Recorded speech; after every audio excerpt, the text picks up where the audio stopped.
I've always been a bit of a hopeless romantic. Growing up in a modern world, stories and imagined worlds have always been my place of comfort.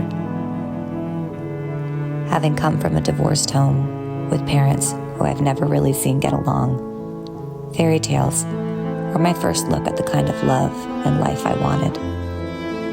A fantasy, of course, but my expectations were raised nonetheless, and a hope inside me grew that I'd one day find that kind of love, that kind of life.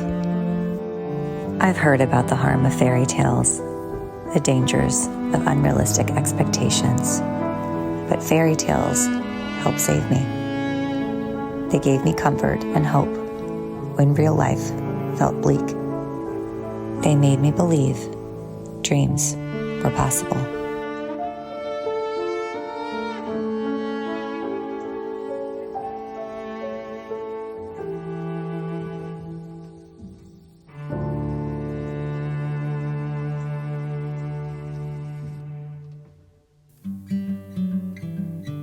When we found this property almost 6 years ago, we could only dream of making it our own.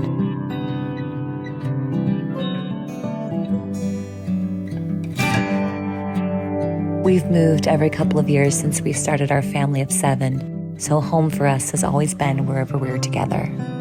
When we came across this land, it finally felt like the place to put down our roots.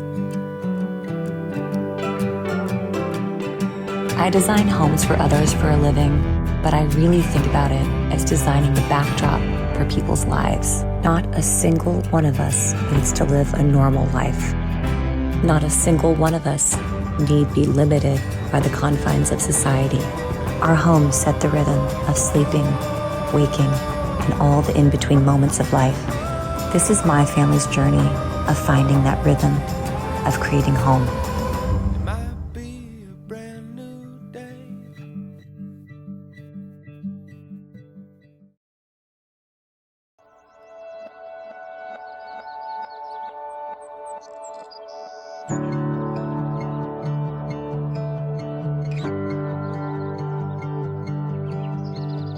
After over 4 years of dreaming and building, we had only a few finishing touches left to do at home.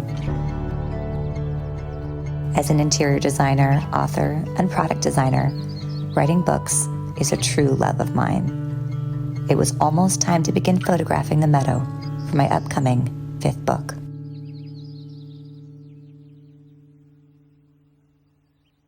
Oh, good morning. Did you finally get up? All right, I'm excited to finally do something that I've been meaning to do since last October when we first moved in. That is to sew the skirt for our library that will cover our bar area.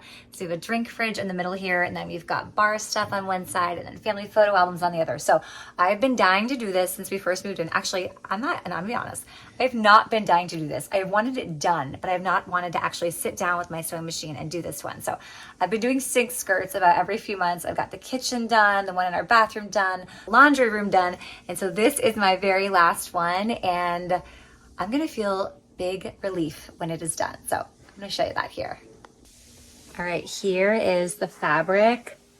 It's a linen, hand block printed linen, and I think it's gonna be beautiful in there. We have that crazy wallpaper in there on the ceiling, and so just very earthy and patterned. So we're going through the library to the Orangery. We're gonna get this done.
I'm back in the library with my beautiful bar skirt, and I now cannot remember where the tension rod is. So I'm gonna give this about a 5-minute look, and after that I'm gonna give up and have to get another one. I've been working on pulling our guest bedroom together, using only furnishings we already had, mixed with new bedding. For the sheets, I wanted high-quality linen sheets for our guests. I love the natural texture and feel of linen, and so I went with a set of striped sheets from Quince. Quince only works with factories that use safe, ethical, and responsible manufacturing processes and premium fabrics and finishes, which is really important to me. I use their bedding frequently for clients' homes and in my own home. By working directly with top-tier manufacturers and cutting out the middlemen, Quince provides exceptional quality without the markup. I'm always looking for timeless goods with a little something special, and I love Quince's massive selection of high-quality goods. Upgrade your home, wardrobe, and more with high-end essentials from Quince. Go to the link in my description to get free shipping and 365-day returns.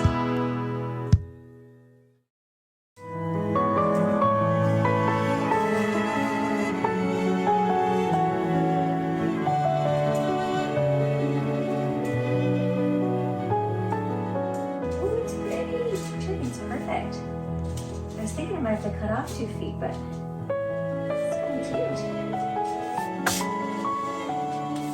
I can't believe I forgot to cut it in half.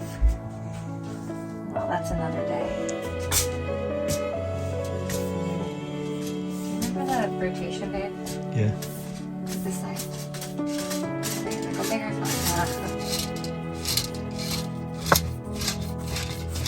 Awesome. Got it. Our library's done, babe. Yay.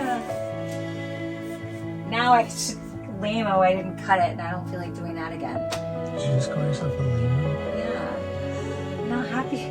I don't want to take the whole thing off. Should I just slice it? I don't know what being cool has to do with remembering to slice the middle of the... Forgetful. Do I? I can't even cut it without taking it off. You know that? Yeah, please. Because I can't cut around that part. Leave it. Honey, I already went to the fridge. Just lift it up. No way. You can for now. Although, you know what? If I cut it, the kids will never close it. And I will be coming in here forever. So you're right. Okay. That was a good thing I forgot. Because you know what? This would forever be open. Forever. But when we have parties and we're like, go to the fridge, people are going to be very confused. Well, you can just pull it open for a party. You're right. We could open the bar side. I like Exactly. that. It's like that. Oops, okay. I need to go a little tighter there. Alexis. Oh, okay. Let's try that again.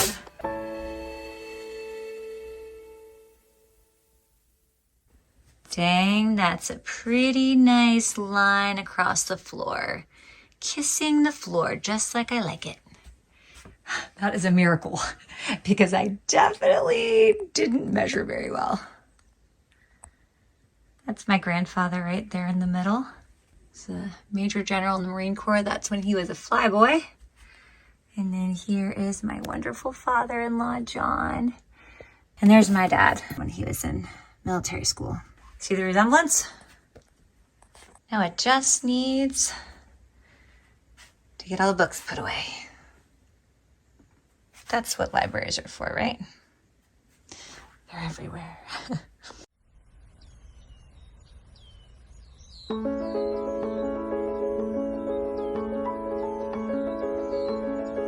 Integral to life at the Meadow, and where I spend as much of my time as possible, is the walled vegetable garden. I've been dreaming up garden spaces since I was a kid, when I would carve out gardens in the forests filled with transplanted native plants and beg my friends to hang out there with me.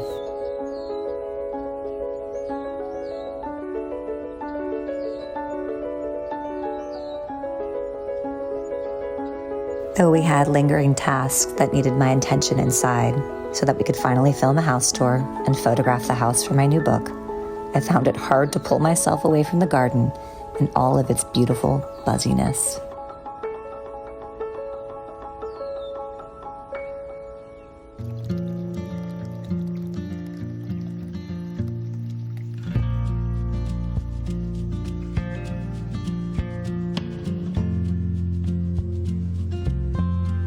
We had been sleeping with a tapestry rolled up under our bed for almost a year. A tapestry that I'd meant to hang over our TV to hide it when not in use, but that I'd delayed hanging because I was worried about making holes in the plaster walls. If we messed up, there was no going back. It was given to me by our dear friends, our longtime curtain and pillow makers, Paul and Nancy, many years ago, and I'd been saving it for just the right place. Having been rolled up for so long, it will definitely need more ironing, but we were thrilled to finally have the special piece hanging.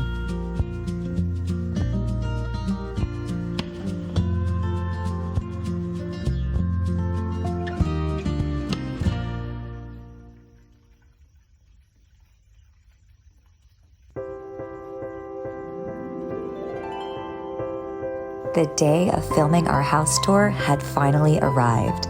The photo shoot for my book was coming up, and since I had rooms and rooms of flower arranging to do for the book, it only made sense to film the house tour too.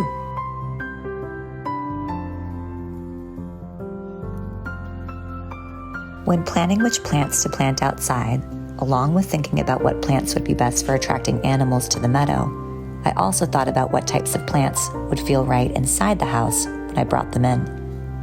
I love a wild and free look for arrangements in my house, one that's a little out of control and feels like a collection of weeds and wildflowers or branches.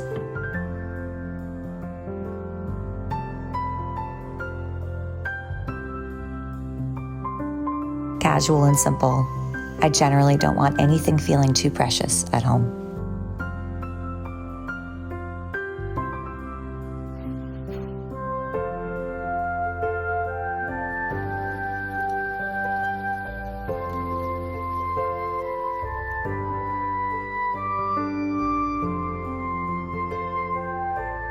All morning, I went from room to room, trying to get the house in as good a condition as it had ever been, to share it with you and in the pages of my book.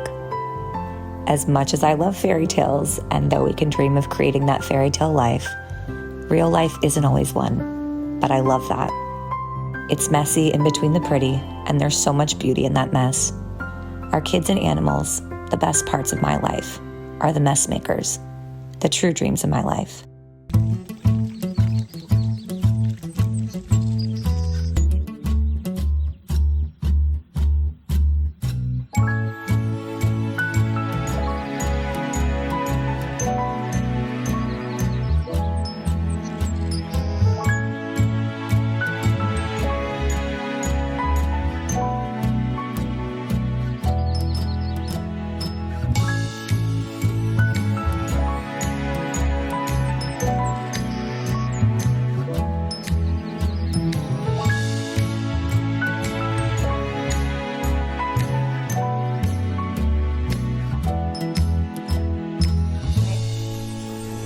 All right, come on in.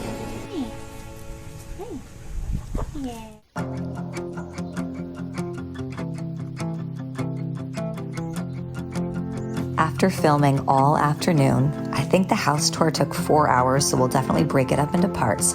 We were done. I'm Wait, is it not. my turn? No, you just won. Oh yeah, right. I'm not gonna attack anybody. Now, the way attacking works is you'll probably find out a little bit. So it's your turn now. We went to one of our favorite restaurants, the Brasserie, for an early dinner with Aurora. Is it good? Oh, nice.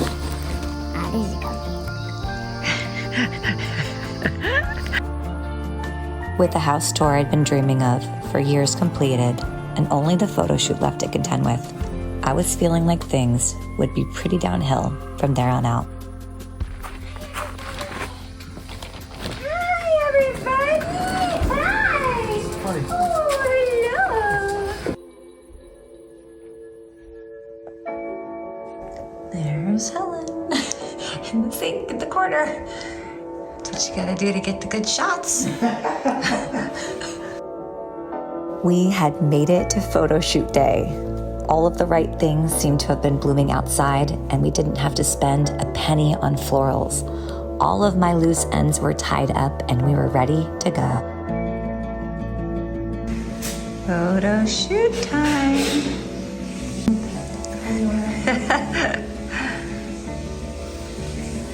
Tweaking things a little bit. Shooting the house for book 5 and my new Troy lighting collection. Photo shoot time.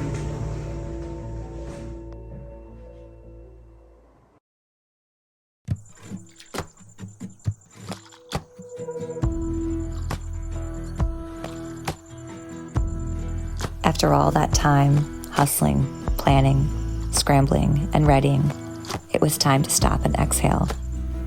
Done is not a completely accurate word because a home is never really done, but done-ish we were, and it felt good. What started out as a crazy dream all those years ago was now an actual physical place made of stone and stucco and wildflowers that we get to call home. Maybe not an actual fairy tale, but close enough for this hopeless romantic.